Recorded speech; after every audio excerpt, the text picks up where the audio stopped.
በዓለም አቀፉ የጂኦፖለቲካ መድረክ ላይ እጅግ አስደንጋጭና የቀጠናውን ሰላም በጥያቄ ምልክት ውስጥ የከተተ አዲስ ወታደራዊ ትዕይንት በኮሪያ ባህረ ገብ እየታየ ይገኛል። የሰሜን ኮሪያ መሪ ኪም ጆንግ ኡንና የሀገሪቱ የፖለቲካ ጥላ ተብላ የምትታወቀው ኪም ዮ ጆንግ የሰሜን ኮሪያ የኒውክሌር ባለቤትነት ደረጃ የመጨረሻና የማይቀለበስ መሆኑን በይፋ በማወጅ ዓለምን ዳግም አስበርግገዋል። ይህ መግለጫ እንዲሁ ለፍጆታ የተነገረ ቃል ሳይሆን ፒዮንግያንግ ለበርካታ አስርተ ዓመታት የገነባችው የኒውክሌር ህልም አሁን ላይ ፍሬ አፍርቶ ወደማይመለስበት ቁንጮ ላይ መድረሱን የሚያበስር ታሪካዊ አዋጅ ነው። ኪም ዮ ጆንግ የደቡብ ምስራቅ እስያ መንግስታት ማህበር ያቀረበውን የኒውክሌር ማቆም ጥሪን የሞኝነት ህልምና የቂልነት ድርጊት ስትል በአደባባይ ማጣጣሏ ፒዮንግያንግ ከእንግዲህ በኋላ በኒውክሌር ጉዳይ ላይ ከየትኛውም የዓለም ኃይል ጋር ድርድር እንደማታደርግና የኒውክሌር አቅሟን ወደ መንግስት የሉና ጋሻ አድርጋ መውሰዷን ያረጋግጣል። ይህ የሰሜን ኮሪያ ግትር አቋም በዓለም አቀፍ ደረጃ አዲስ የወታደራዊ ሰንሰለት እየፈጠረ ባለበት በዚህ ወቅትም በዩክሬንና በሩሲያ መካከል ያለው ጦርነት ለፒዮንግያንግ አዲስ የጥንካሬ ምንጭ ሆኖላታል። ፕሬዚዳንት ቮሎዲሚር ዜሌንስኪ በቅርቡ የሰጡት አስደንጋጭ መረጃ እንደሚያመለክተው ሩሲያ ከ30 ሺህ በላይ የሰሜን ኮሪያ ወታደሮችን በቮሮኒዝ ክልል ተቀብላ በጦርነቱ ግንባር ላይ ለማሰማራት ዝግጅቷን አጠናቃለች። ይህ የፒዮንግያንግና የሞስኮ ስትራቴጂካዊ ጥምረት ከወታደር ልውውጥ ባለፈ ሰሜን ኮሪያ ዘመናዊ የባለስቲክ ሚሳይል ማስወንጨፊያዎችን ለሩሲያ እንድታቀርብና በምላሹ ደግሞ ከሩሲያ እጅግ የላቀ ወታደራዊ ቴክኖሎጂ ድጋፍ እንድታገኝ በር ከፍቷል። የሰሜን ኮሪያ ውጭ ጉዳይ ሚኒስትር ቾ ሶን ሁይ በሞስኮ ከፕሬዚዳንት ቭላዲሚር ፑቲን ጋር ካደረጉት ስኬታማ የዲፕሎማሲ ግንኙነት ፒዮንግያንግ አሁን ላይ የምዕራቢያንን ማዕቀብ የምትሰብርበትና በዓለም አቀፍ ደረጃ ያላትን ተጽዕኖ የምታሳድግበት አዲስ የኃይል ሚዛን አግኝታለች። ኪም ጆንግ ኡን በአሁኑ ወቅትም የኒውክሌር ጦር መሳሪያቸውን ከ300 እስከ 500 ወደሚደርስ የጦር ራስ ለማሳደግ የያዙት ስሌትም በአሜሪካና በደቡብ ኮሪያ መካከል ያለውን የጸጥታ ጥምረት ሙሉ በሙሉ ለመበጠስ ያለመ ነው። ፒዮንግያንግ በአሁኑ ወቅት ያሏት 60ና ከዚያ በላይ የኒውክሌር መሳሪያዎች ለመከላከል በቂ ቢመስሉም ኪም ግን ይህንን ቁጥር በእጅጉ ለማሳደግ ቆርጠው ተነስተዋል። ይህ ፍላጎታቸው የመነጨው አሜሪካ በመካከለኛው ምስራቅ በኢራን ላይ የከፈተችውን ጦርነት በቅርብ ለመከታተል ነው። ዋሽንግተን ከሰሜን ኮሪያ ይልቅ አነስተኛ የኒውክሌር ስጋት በሆነችው ኢራን ላይ ጥቃት ለመሰንዘር መምረጧ ለኪም ጆንግ ኡን ትልቅ የወታደራዊ ስነልቦና ድል ሰጥቷቸዋል። አሜሪካ የሰሜን ኮሪያን የኒውክሌር አቅም እንደማትቋቋም አረጋግጫለሁ የሚሉት ኪምም የኒውክሌር ክምችታቸውን ወደ 500 ማሳደግ ከቻሉ አሜሪካ ለደቡብ ኮሪያና ለጃፓን የገነባቸውን የደህንነት ዋስትና እንድጥልና ራሷን ከኮሪያ ጉዳይ እንድታገል እንደሚያደርጋት ያምናሉ። የሰሜን ኮሪያ የኒውክሌር መስፈርቶች በቀጥታ ከታለሙት ኢላማዎችና ሊከሰቱ ከሚችሉ ወታደራዊ ውድቀቶች ጋር የተሰሉ ናቸው። ኪም ጆንግ ኡን ሚሳኤሎቻቸው በአሜሪካና በደቡብ ኮሪያ የአየር መከላከያ ዘዴዎች ሊመቱ እንደሚችሉ ጠንቅቀው ያውቃሉ። በመሆኑም በፈለጉት ኢላማ ላይ ውጤታማ ጥቃት ለመሰንዘር ከሚያስፈልገው ቁጥር በ3 እና በ4 እጥፍ የሚበልጥ የኒውክሌር ክምችት መያዝ የግድ ይላቸዋል። ለምሳሌ ኪም በአሜሪካ ውስጥ የሚገኙ 25 ዋና ዋና የፖለቲካና የኢኮኖሚ ማዕከላትን ለማጥቃት ካቀዱ 100 የሚሳኤል አቅም ያስፈልጋቸዋል። በአንድ የአሜሪካ ከተማ ላይ የሚሰነዘር የ20 ኪሎ ቶን የኒውክሌር ጥቃት ብቻ 1.5 ሚሊዮን ሰዎችን በአንድ ጀንበር ሊገድል ይችላል። ይህ አስፈሪ አቅም ደግሞ ማንኛውም የአሜሪካ ፕሬዚዳንት ሳን ፍራንሲስኮን በሴኡል ሊለውጥ የሚል ስጋት ውስጥ እንዲገባ በማድረግ አሜሪካ ለደቡብ ኮሪያ ያላትን ታማኝነት እንድታጎድልና ከቀጠናው እንድትወጣ ለማስገደድ የታለመ ስልታዊ ጫና ነው። ከዚህም ባለፈ ኪም ጆንግ ኡን የሰሜን ኮሪያን ኒውክሌር አቅም ከእንግሊዝና ከፈረንሳይ እኩል ለማድረግ አልፎ ተርፎም ለመብለጥ ያላቸው ፍላጎት ሀገራቸውን እንደ ዓለም አቀፍ ኃያል መንግስት ለማስቆጠር ካላቸው ምኞት የሚመነጭ ነው። እንግሊዝ 225፣ ፈረንሳይ ደግሞ 290 የኒውክሌር ራስ ባላቸው በሆኑ ሰዓትም ሰሜን ኮሪያ 500 ክምችት መያዟ ፒዮንግያንግን በአሜሪካና በሩሲያ መካከል የምትቀመጥ ታላቅ የኒውክሌር ኃይል ያደርጋታል። ይህ ደግሞ በዓለም አቀፍ መድረክ ላይ እኩል ተደራዳሪ እንድትሆንና ማንም ሊነካት የማይችል የማይደፈር መንግስት እንድትሆን ያስችላታል። ኪም ዮ ጆንግ የኒውክሌር ጋሻችን የሉዓላዊነታችን የመጨረሻ ዋስትና ነው ስትል የገለጸችው ይህንን የዓለም አቀፍ ደረጃንና ክብርን ለማረጋገጥ ያላትን ጽኑ ፍላጎት ነው። በሰሜን ኮሪያ የውስጥ ፖለቲካ ውስጥም የኒውክሌር መሳሪያው ሚና እጅግ የጎላ ነው። ኪም ጆንግ ኡን ህዝባቸውን የሚቆጣጠሩት በፍርሃትና በኃይል ቢሆንም የኒውክሌር ባለቤትነት ግን ለህዝቡ ታላቅና ሀያል ሀገር አለን የሚል ብሔራዊ ኩራትን ለመስጠትና የአገዛዛቸውን ህጋዊነት ለማጠናከር ይጠቀሙበታል። በተለይም እንደ አውሮፓውያን አቆጣጠር በ2023 ማብቂያ ላይ የኪም ቤተሰብ ለበርካታ ዓመታት ሲያራምዱት የነበረውን የኮሪያ ውህደት ፖሊሲ በይፋ በመተው ደቡብ ኮሪያን ዋነኛ ጠላት ብሎ መፈረጃቸው ትልቅ የስትራቴጂ ለውጥ ነው።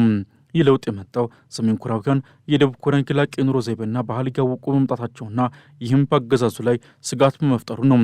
ኪም አሁን ላይ የሚፈልጉት ደቡብን መውረር ብቻ ሳይሆን በሀገራቸው ዙሪያ አዲስ የብረት መጋረጃ መገንባት፣ የውጭ መረጃ መግታትና ደቡብ ኮሪያን በማስፈራራት የኢኮኖሚና የፖለቲካ ግብር እንድትከፍል ማድረግ ነው።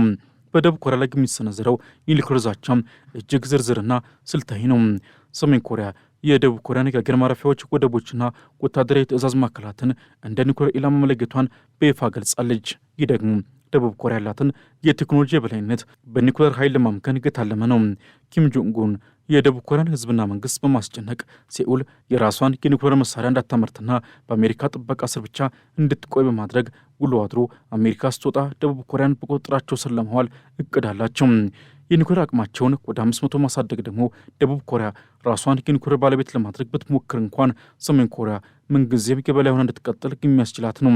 በመካከለኛው ምስራቅ የተቀሰቀሰውና ኢራንን ወደ ለየለት የጦርነት አዘቅት ውስጥ የከተተው የአሜሪካና የእስራኤል ወረራ ለፒዮንግያንግ ገዢዎች ከመደበኛ ወታደራዊ ትምህርት ባለፈ እጅግ ጥልቅና ስር ነቀል የሆነ የስትራቴጂ ግንዛቤን የፈጠረ ክስተቱን ተመዝግቧል። ኪም ጆንግ ኡንና የሀገሪቱ የደህንነት ልሂቃን ዋሽንግተን በኢራን ላይ የወሰደችውን እርምጃ በንቃት ሲከታተሉ የደረሱበት ትልቁ ድምዳሜ ኒውክሌር የሌለው ወይም አቅሙ ደካማ የሆነ ሀገር ለማንኛውም ወራሪ ኃይል ቀላል ሰለባ ነው የሚለው ነው። ፕሬዚዳንት ዶናልድ ትራምፕና የአሜሪካ ጦር ኃይል እጅግ የላቀ የኒውክሌር አቅም ካላት ሰሜን ኮሪያ ጋር ፊት ለፊት ከመጋፈጥ ይልቅ በአንጻራዊነት ደካማና ገና የኒውክሌር ባለቤት ያልሆነችውን ኢራንን መምረጥ መቻላቸው ለኪም ቤተሰብ ትልቁ የታሪክ ምስክርነት ሆኖላቸዋል። ይህ ሁኔታ ሰሜን ኮሪያ ለዓመታት የገነባቸው የኒውክሌር አጥር በገቢር እየሰራ መሆኑና ሀገሪቱን ከቀጥተኛ የአሜሪካ ጥቃት የታደገችው ብቸኛው መዳኛ መሆኗን ዳግም አረጋግጦላቸዋል። የኢራኑ ወረራ ለሰሜን ኮሪያ ያስተማረው ሌላው መራራ እውነት አሜሪካ እጅግ ጥራት ያለው መረጃ ቢኖራትም እንኳን አንድን መንግስት በኃይል የመገርሰስ አቅሟ ውስን መሆኑ ነው።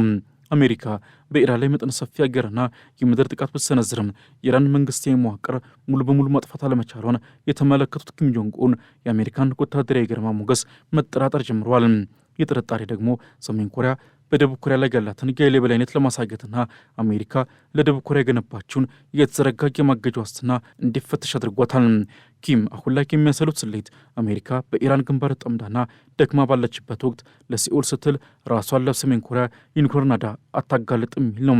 ሳን ፍራንሲስኮን በሲኦል መለወጥ ለአሜሪካ ፕሬዚዳንቶች የማይጓጥላቸው ቁማር መሆኑን የተረዱት ኪምም የኒውክሌር አቅማቸውን ይበልጥ ማሳደግ አሜሪካንን ከኮሪያ ባህረ ገብ ወጥቶ ለማባረር ብቸኛው መንገድ መሆኑን አምነዋል። ከኢራን ውድቀት የተነሳው የፒዮንግያንግ አዲሱ የኒውክሌር ስሌትም ሀገሪቱ ከ60 ወደ 500 የኒውክሌር ራስ እንድትሸጋገር የሚያስገድድ ሆኗል። ኪም ጆንግ ኡን እንደተገነዘቡት ጥቂት የኒውክሌር መሳሪያዎች መያዝ ብቻውን ዋስትና አይሆንም። ምክንያቱም አሜሪካ በመጀመሪያው የጥቃት ማዕበል እነዚያን ጥቂት መሳሪያዎች ልታጠፋቸው ትችላለች። በመሆኑም ሰሜን ኮሪያ ማንኛውንም ጥቃት ተቋቁማ መልሳ የመምታት አቅም እንዲኖራት እጅግ ግዙፍ የሆነና በምድር ውስጥ የተደበቀ ክምችት ያስፈልጋታል። 300ና 500 የኒውክሌር ራስ መያዝ ማለት አሜሪካ የሰሜን ኮሪያን የኒውክሌር መሰረት ለማጥፋት ብትሞክር እንኳ ቢያንስ 20 ወይም 30 ሚሳኤሎች አመልጠው በመውጣት እንደ ኒውዮርክና ዋሽንግተን ያሉ የአሜሪካ ከተሞችን አመድ እንደሚያደርጉ እርግጠኛ መሆን ማለት ነው። ይህ ደግሞ አሜሪካንን ወደማይቀርበት ድርድርና ለሰሜን ኮሪያ እውቅና ወደ መስጠት የሚገፋት ስልታዊ ጫና ነው። በተጨማሪም የኢራን ጦርነት ለሰሜን ኮሪያ የሰጠው ትምህርት ዓለም አቀፍ ድርድርና ዲፕሎማሲ ተላላነት ነው የሚል ነው። ኪም ዮ ጆንግ የደቡብ ምስራቅ እስያ ሀገራትን ጥሪ የሞኝነት ህልም ስትል ያጣጣላቸውም ከዚህ እውነት በመነሳት ነው። ኢራን ለዓመታት ከምዕራቢያን ጋር በኒውክሌር ጉዳይ ላይ ስትደራደር ብትቆይም መጨረሻዋ ግን ወራና ውድመት መሆኑን ፒዮንግያንግ እንደ ትልቅ ማስጠንቀቂያ ወስደዋለች። ሰሜን ኮሪያ አሁን የምታምነው በብረትና በባሩድ ብቻ ሲሆን የኒውክሌር አቅሟን የማይቀለበስ ደረጃ ላይ መድረሷን የምታወጀውም ማንም ኃይል መጥቶ ኒውክሌርህን ፍታና ሰላም እንስጥህ የሚል የውሸት ተስፋ እንዳያቀርብላት ነው። ለኪም ቤተሰብ ኒውክሌር ማለት መሳሪያ ብቻ ሳይሆን እንደ ሊቢያው ገዳፊና እንደ ኢራቁ ሳዳም ሁሴን ላለመሆን የተበጀ ብቸኛው የህልውና ቀመር ነው። ይህ የኢራን አሜሪካ ፍጥጫ ለሰሜን ኮሪያ አዲስ ዓለም አቀፍ አጋርነትን ፈጥሮላታል። ሩሲያ በዩክሬን ግንባር በገጠማ ፈተና ምክንያት ወደ ሰሜን ኮሪያ ፊቷን ማዞሯና የኪም ጦር በቮሮኔዝ ክልል መሰማራቱ ፒዮንግያንግን ከገለልተኝነት አወጥቶ ወደ አዲስ የኃይል ሚዛን ግንባር መርቷታል። ኪም ጆንግ ኡን አሁን ላይ ራሳቸውን እንደ ጥቃቅን ሀገር መሪ ሳይሆን እንደ ሩሲያና ቻይና ያሉ ሀያላን ሀገራት ስትራቴጂክ አጋር አድርገው ይቆጥራሉ። በኢራን ላይ የተፈጸመው ጥቃትም ለሰሜን ኮሪያ የሰጠው ትልቁ ትምህርት ብቸኛው ቋንቋ ኃይል ነው የሚል ሲሆን ፒዮንግያንግም ይህንን ቋንቋ ቀላጥፋ ለመናገር የኒውክሌር አቅሟን ወደ 500 ለማሳደግ ያለምንም መቆራረጥ እየሰራች ነው። የኪም ዮ ጆንግ ማስጠንቀቂያ ቃልና የኪም ጆንግ ኡን የኒውክሌር ስሌት የሚያሳዩት ሰሜን ኮሪያ ከእንግዲህ በዓለም ላይ ማንም ሊነካት የማይችል ከእንግሊዝና ከፈረንሳይ እኩል የሆነች ታላቅ የኒውክሌር ሀያል ሀገር ሆና ለመውጣት ቆርጣ መነሳቷን ነው። ይህ ደግሞ ለአሜሪካና ለምዕራቢያን በቀጣይ የሚጠብቃቸው እጅግ አስቸጋሪና ሊፈታ የማይችል የታሪክ ማነቆ ነው ይቀጥላል። በመጨረሻም የሰሜን ኮሪያ የኒውክሌር ግስጋሴ ያለምንም መቆራረጥ እንደሚቀጥል ኪም ዮ ጆንግ የሰጠችው ማረጋገጫ ለዓለም አቀፉ ማህበረሰብ ትልቅ ማስጠንቀቂያ ነው። ፒዮንግያንግ አሁን ላይ የምትከተለው መንገድ ከምክንያታዊነትና ከሰላማዊ ድርድር የወጣ ይልቁንም ወደ ለግልት የኃይል ፍጥጫና የኒውክሌር የበላይነት የሚወስድ ነው። ሩሲያ በዩክሬን ግንባር የሰሜን ኮሪያን ወታደሮችና መሳሪያዎች መቀበሏ ፒዮንግያንግ በዓለም አቀፍ ደረጃ ያላትን የዲፕሎማሲና የወታደራዊ አቅም ከመቼውም ጊዜ በላይ አጠናክሮላታል። አሜሪካ በመካከለኛው ምስራቅ በኢራን ግንባር ጠምዳ ባለችበትና የምዕራቢያንን ትኩረት በተከፋፈለበት በዚህ ወቅትም ሰሜን ኮሪያ ይህንን እንደ ወርቃማ አጋጣሚ በመጠቀም የኒውክሌር ህልሟን ወደ እውነትነት እየቀየረችው ነው። የኪም ዮ ጆንግ የማይቀለበስ የሚለው ቃል ሰሜን ኮሪያ ከእንግዲህ በኋላ ኒውክሌርን እንደ አማራጭ ሳይሆን እንደ ብቸኛ ህልውና መውሰዷንና ይህም ለወደፊቱ የዓለም ሰላም እጅግ አስቸጋሪና ሊፈታ የማይችል የታሪክ ፈተናው እንደሚቀጥል የሚያረጋግጥ ነው። ዓለም አቀፉ ማህበረሰብ አሁን ላይ ፒዮንግያንግን እንደ ሀያል የኒውክሌር ሀገር ለመቀበል ከመገደድ ውጭ ሌላ አማራጭ ያጣ መሆኑን መሬት ላይ ያለ እውነታ በግልጽ ያሳያል።